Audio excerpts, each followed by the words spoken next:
उत्तराखंड के सभी निवासियों को मेरा सादर नमस्कार। जैसे कि हम सभी जानते हैं कि कोरोना की दूसरी लहर बहुत तेज़ी से लोगों को संक्रमित कर रही है। दिन पर दिन लाखों की संख्या में, हज़ारों की संख्या में कोरोना केसेस आ रहे हैं। ऐसे में कई राज्यों में लॉकडाउन लगने की संभावना ही है पूर्णतः।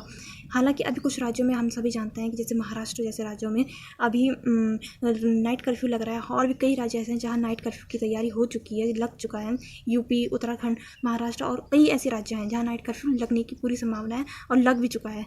लेकिन सबसे पहले कर्फ्यू की बात अगर मैं करूँ तो हम सभी जानते हैं कि कर्फ्यू लगना बहुत आवश्यक है, क्योंकि लोग प्यार से नहीं मान रहे, लोग चालान कटने से भी नहीं, उनको डर लग रहा है, इसलिए कर्फ्यू लगाना बहुत आवश्यक हो चुका है अब।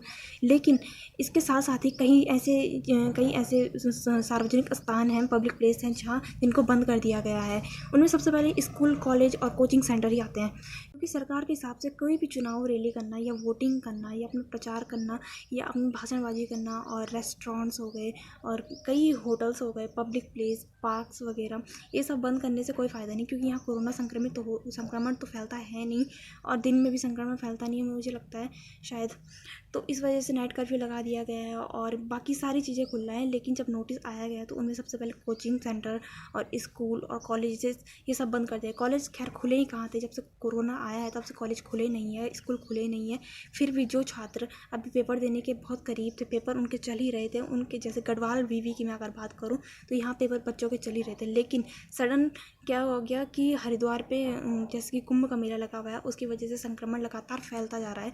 तो हरिद्वार से हमारे उत्तराखंड के जो सीएम है, जो बीजेपी सरकार है, उनको ऐसा लगता है कि हरिद्वार ज़िले का जो कोरोना संक्रमित लोग हैं वो श्रीनगर यानी पौड़ी गढ़वाल में आएंगे अपना कोरोना संक्रमण फैलाने के लिए। तो हरिद्वार में अगर आप भीड़ भाड़ करते हो तो उसका पौड़ी से क्या कनेक्शन है?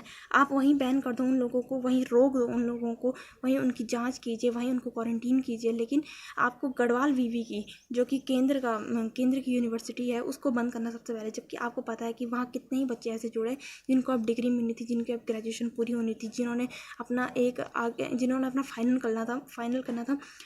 तो ऐसे में आप उनके एग्ज़ाम रुकवा देते हो। जो बच्चे एनसीसी है, एनएसएस में एक्टिव हैं, उन बच्चों की प्रैक्टिस रुकवा देते हो। तो ये कहाँ का नियम है? ये कैसा लॉकडाउन है जहाँ हमेशा बच्चों को ही बलि चढ़ना पड़ता है? आप हर जगहों पे क्यों लॉकडाउन नहीं लगाते हैं? आपको बस और सिर्फ कॉलेजों के और बच्चों के भविष्य से ही क्यों खिलवाड़ करना है?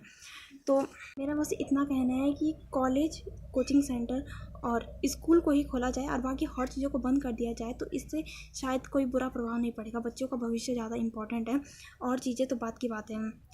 लेकिन अगर आपको लॉकडाउन लगाना है तो सारे उसमें लॉकडाउन लगाइए। ऑनलाइन परीक्षा के लिए अगर हम कॉलेजों में बात करते हैं तो वो कहते हैं कि हमारे पास इतनी सुविधाएं नहीं हैं कि कॉलेज में हम ऑनलाइन परीक्षाएं करा सके। क्यों नहीं करवा सकते? आप बोर्ड जैसी परीक्षाओं को टाल सकते हैं, और आप एक ऑनलाइन परीक्षा नहीं करा सकते हैं।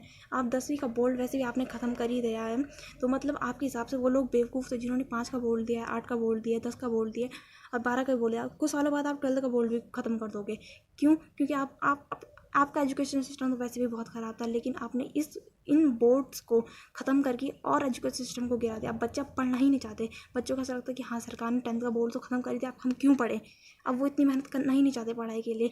यही कारण है कि आज का बच्चा सिर्फ परसेंटेज और मार्क्स पर डिपेंड है कि मार्क्स हमें पूरे मिल जाए, हमारा परसेंटेज अच्छा बन जाए, लेकिन उन्हें नॉलेज बिल्कुल भी नहीं है। पूरे भारत और पूरे उत्तराखंड का यही एक रीज़न है कि हम सिर्फ पढ़ने के लिए पढ़ते हैं, ना कि कुछ नॉलेज गेन करने के लिए पढ़ते हैं। ये हमारे एजुकेशन सिस्टम की बहुत ही गंदी नीति है, जो कि लगातार बढ़ रही है। और आने वाला फ्यूचर जो बच्चा है वो इसको समझ नहीं पाता। वो समझता है कि हाँ, हमारी सरकार कितनी अच्छी है, हमारे लिए इतनी सुविधाएं कर रही है, जबकि वो नहीं जानते कि ये कितना टफ पढ़ने वाला है आगे जाके बच्चों को। तो मैं इस छोटी सी वीडियो में इतना ही कहना चाहती हूँ कि प्लीज़, अगर लॉकडाउन लगाना है तो संपूर्ण हर तरीके से लॉकडाउन लगाइए, हर चीज़ को बंद कीजिए अगर लगाना है। और वैक्सीनेशन वहाँ कराइए जहाँ ज़रूरत है। ये नहीं कि किसी पे भी वैक्सीनेशन हो रहा है तब कह रहा है कि आपके पास डोज की कमी हो गई है इसलिए।